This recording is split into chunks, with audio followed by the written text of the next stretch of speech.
और हम भाईचारे को तोड़ते नहीं।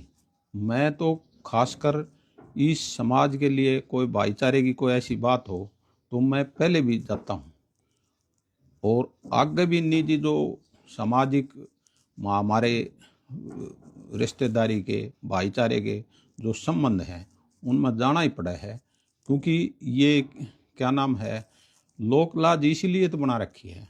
इस लोक लाज में आदमी रह है और बड़े कौए हैं भाई वहाँ आइए, तो इसलिए वहाँ गया था। सुन लो शतलोक आश्रम वालों, तुम्हारे स्टेट कोऑर्डिनेटर के मुख कमल से मधुर मधुर वचन। कहता है मैं तो पहले भी सामाजिक कार्यों में जाता था, आगे भी जाऊंगा, और कह रहा लोक लाज इसीलिए तो बनाई है। अरे फुट्टे भाग तेरे, फुट्टे भाग तेरे अमनदास। परमात्मा कहते हैं फूटी ज्ञान विवेक की अंधा है जगदीश, और चंपाकली को 500 और मनी राम को 30। क्या बोल रहा है ये आदमी? किस कैटेगरी से भगत है ये?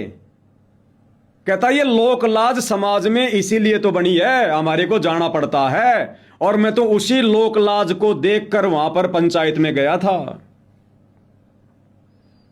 यानी जब इसको न्योता दिया गया डिगल पंचायत की तरफ से, तो ये मना करने की हिम्मत नहीं कर पाया। इसके अंदर भक्ति की शक्ति नहीं है। ये कह रहा मैं लोकलाज में आ गया, मैं हिम्मत नहीं कर पाया मना करने की। मैं ये नहीं कह पाया कि जी हमारे गुरुजी के तो आदेश नहीं है इस प्रकार से पंचायतों में आने के जाने की, हमें पता नहीं आपका क्या मामला है, क्या मैटर है। ना मेरी आंखों के सामने आपके लड़के ने गोली मारी, ना दूसरे ने गोली मारी, तुम्हारा आपस का मामला। भाई मैं क्या करूंगा तुम्हारे मामले में आकर? मैं भगत हूं, कल को तुम मेरे को गवाह बनाओगे, मैं तुम्हारी गवाह भी नहीं दे पाऊंगा। हमारे गुरुजी ने मना किया कि हमने किसी एक पक्ष की बात नहीं करनी, हम तो भगत हैं, हम तो निष्पक्ष होकर भक्ति करते हैं। तो अमनदास कह रहा है कि मेरी हिम्मत नहीं पड़ी उसको मना करने की, और कह रहा है लोकलाज इसीलिए तो बनी है, तो मैं तो लोकलाज के तहत गया था। अरे ध्यान से सुन लो एक बार। के भाईचारे के जो संबंध हैं उनमें जाना ही पड़ा है, क्योंकि ये क्या नाम है, लोक लाज इसीलिए तो बना रखी है। इस लोक लाज में आदमी रह है और बड़े कौए हैं भाई वहाँ आइए, तो इसलिए वहाँ गया था। इस लोक लाज में रहना पड़ता है, और बड़े आदमी कहते हैं भाई वहां आना, तो बोला जाना पड़ता इसीलिए गया था। अरे कल को तेरे रिश्तेदार तेरे को माता जी के जागरण में बुलाएंगे, तो लोकलाज में जाएगा क्या? करे लोकलाज इसीलिए तो बनी है, बड़े बूढ़े इसीलिए तो कहते हैं लोकलाज में जाना पड़ता है। यह है तुम्हारा स्टेट कोऑर्डिनेटर। भक्ति पर इसका 1% भी जो कदम है वो दृढ़ता के साथ में नहीं है। ये तो लोकलाज में उलझा हुआ आदमी है, ये तो सांसारिक आदमी है। भक्ति का तो खाली टैग लग रहा है, भगत का तो खाली टैग लग रहा है, लक्षण गुण तो इसके अंदर एक भी नहीं है भगत का। अरे लोकलाज तो सबसे पहली है सीढ़ी जिसको समाप्त करना है। क्या बताया गुरुदेव भगवान ने? अगर भक्ति सफल करनी है तो भाई लोकलाज ना कीजिए, निर्भय हो रहिए, जय मन चावे राम को तो दाशा तंदरिए। लोक लाज ना कीजिए, निर्भय हो रहिए, कि मत डर समाज से, मत डर झूठे भाईचारे से, रिश्तेदारियों से। स्पष्ट मना कर दे, भैया मैं नहीं आ सकता, मैंने भक्ति करनी है, मोक्ष करवाना भाई अपना, मैं नहीं आता तुम्हारे कार्यक्रमों में, तुम्हारी पंचायत में। तो गुरुदेव कहते हैं लोक लाज ना कीजिए, निर्भय हो रहिए, और जय मन चावे राम को। यदि तू परमात्मा प्राप्त करना चाहता है तो दाशा तंदरिए, आधीन भाव में रह। अब ना तो ये अमनदास लोकलाज पे विजय प्राप्त कर पा रहा, लोकलाज में आके ये सारे सामाजिक कार्य कर रहा है, आज इसने स्वीकार कर लिया। और ना इसके अंदर कोई दासातन है, ना कोई आधीनी है, क्योंकि आपने भिवानी के खरक गांव में देख लिया कैसे ये लठ उठा उठा के लोगों के खोपड़ी में मार रहा है, साइकिल उठा उठा के लोगों के खोपड़ी फोड़ रहा है। ना इसमें आधीनी है और ना ये लोकलाज को छोड़ पा रहा, और तुम हरियाणा की संगत वालों के ऊपर तुम्हारा सरदार बन के बैठा है। इसीलिए तो संगत का बेड़ा गर्क हो रहा है। इन आश्रमों में मूर्खों की भीड़ पैदा हो रही है, क्योंकि संगत का मार्गदर्शन करने वाला कोई है ही नहीं, संगत को समझाने वाला कोई है ही नहीं। जब इनके कोऑर्डिनेटरों की यह हालत है, लोकलाज में फंसे हुए हैं, भाईचारे में फंसे हुए हैं। और कितना समझाया गुरुदेव ने कि अगर इसी लोक लाज में अगर मीराबाई फंस जाती, आज कहीं वो कुतिया बन के घूम रही होती, कोई उसका नाम नहीं लेता। मीराबाई भी अगर इस प्रकार से लोक लाज में आ जाती तो। सत्संग में जाना मेरा ना छुटेरी, हारी चाहे जड़क मरो संसार, सत्संग में जाना मेरा ना छुटेरी।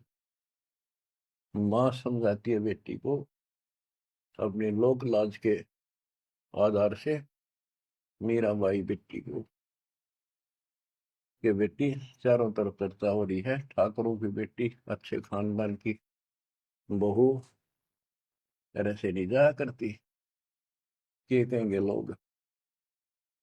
तो उसका जवाब दे दिया, बाढ़ में जाओ संसार। कबीर साहब कहते, कबीर कुल की करनी के कारण हंसा गया विगो, फिर यू कुल के कर लेगा जब तू चार पाया का हो। आज इन लोगों की शर्म में आकर हम अपने कर्म धर्म में खराब कर लिया मर्यादा को, कल कुत्ते गधे सूअर बनकर धक्के खावांगे, तब ये कुल के लोग कौन रानड़ा देगा, कौन बचा देगा। यह बात भगत के ठीक से समझ में आ जानी चाहिए, और आ जाती है। कुर्बान हो रो कति आंख मीच लो संसार की तरफ से, कोई भला कहे, चाहे कोई गुंडी कहो, चाहे कोई बूंदी कहो।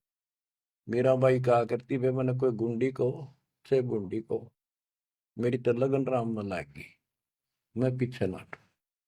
तो आज उस बाई का दुनिया में जिक्र है, हिंदुस्तान के बच्चे बच्चे के मुंह पर जिक्र है। और जब वह संसार की तरफ देख लेती, तीन से मीराबाई मरे दिन में। और जब वह संसार की तरफ देख लेती, तीन से मीराबाई मरे दिन में। और जब वह संसार की तरफ देख लेती, तीन से मीराबाई मरे दिन में। कितना डराया, कितना धमकाया उसको। उसकी मां ने आकर कहा, उसके देवर ने कहा, समाज ने कहा, उसने एक ही बात कही, सत्संग में जाना मेरा ना छूटे, चाहे जड़ के मरो संसार।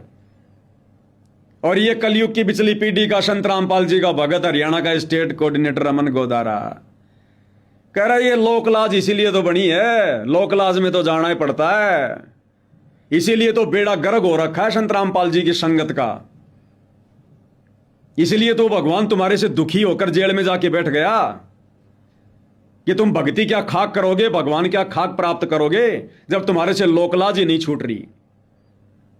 ये आलय संगत का, कुल करने के कारण हंसा गया भिगोई, फिर यो कुल के कर लेगा जब तू चार पाए का होई। अरे कल को गधा बन के घूमेगा, कुरुड़ियों पे छलांग लगाता, तब ये तेरा भाईचारा, तेरा पंचायत, तेरा समाज तेरा क्या भला करेगा। भाई और बहनों, ये बहुत बड़ी रजा हुई है बरवाला कांड के बाद, गुरुदेव का जेल जाना, सात संगतियां शुरू होना। अन्यथा इन जैसे बड़े बड़े दिखाई देने वाले परम भक्तों के आचरण, इनका पाखंड, इनका ज्ञान आज आप और हमारे सामने नहीं आ सकता था। और हम बहुत बड़ी गलतफहमी में रहते कि ना जाने इन्होंने तो गुरु जी के साथ रह के क्या प्राप्त कर लिया होगा। गधे की पूंछ का बाल भी प्राप्त नहीं किया इन्होंने।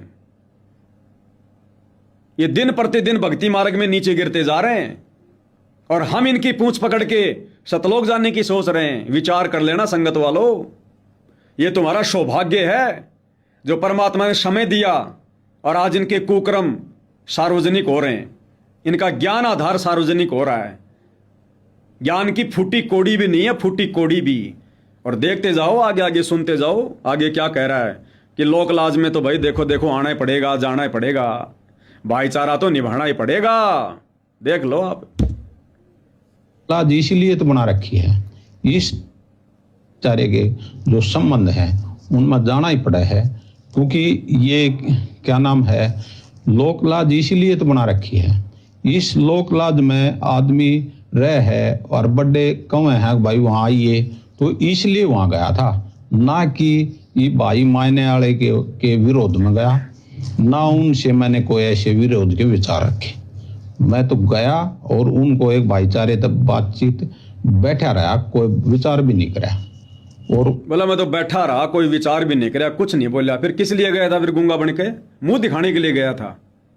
अरे जब तने कुछ कहना नहीं, कुछ बोलना नहीं, तो भीड़ में भीड़ करने गया था क्या? मुंह दिखाने गया था क्या? हाजिरी लगाने गया था क्या? पंचायती का काम क्या होता है? खड़ा होके बोले, पहले पूरे मामले को समझे कि मामला क्या है, और जब तेरे को मामले का पता चलता तो खड़ा होके बोलना चाहिए था, भाई देखो अभी तो सरकार इन्वेस्टिगेशन कर रही है, अभी तो एसआईटी जांच गठित कर दी गई है, पहले सरकार को अपना काम करने दो, और सरकार यदि पक्षपात करेगी फिर देखेंगे आगे क्या होगा। मैं तो जाके आ गया चुपचाप, बैठा रहा, कुछ नहीं बोला। ये पंचायती है ये। कोई अपना निजी जो पर्सनल काम है उसको बातचीत करके हम आगे थे। हमने इनके मैटर तक कोई लेना देना नहीं है। बोला मेरा तो कोई निजी काम था, कोई पर्सनल काम था, वो करके आ गया मैं। अरे तो तेरा निजी काम उसी दिन होना था क्या? क्यों मूर्ख बना रहा लोगों को? फिर झूठ पे झूठ बोल रहा है। वो निजी काम तेरा उसी दिन होना था क्या? उस दिन तो तेरे को पता था कि अगले की पंचायत है, और तेरा क्या निजी काम था भाई? बुलाया उसने, अरे निमंत्रण उसने दिया, बुलाया उसने, तेरा क्या निजी काम था? निजी काम तो वो होता कि अगले को पता भी नहीं और तू अचानक से उसके घर पे चला जाए। अगला तेरे को बुला रहा है, और पंचायतों में निजी बातें होती है क्या? उसका तो बेचारा का वैसे पारा 104 डिग्री हो रहा है वर्तमान में, उसके छोरे की जान पे बात आ रही है, और कह रहा मैं तो निजी बात करने गया था। कोई बिजनेस शुरू कर रखा तूने उसके साथ में जो निजी बात करने गया था? ये मोबाइल किस लिए चला रखे परमात्मा ने? कर लेता बात। अरे संगत की भी तो समाधान कर रहे हो फोनों पे, उससे भी कर लेता। तो एक वो कहते हैं ना कि एक सच को दबाने के लिए कितने झूठ बोलने पड़ते हैं। तो देख लो झूठों की मंडली सतलोक आश्रम। संत रामपाल जी महाराज जी के आदेश थे और नई कमेटी के आदेश थे। ये मेरे निजी फैसला था, सच्चा। अब इसका निजी फैसला हो गया।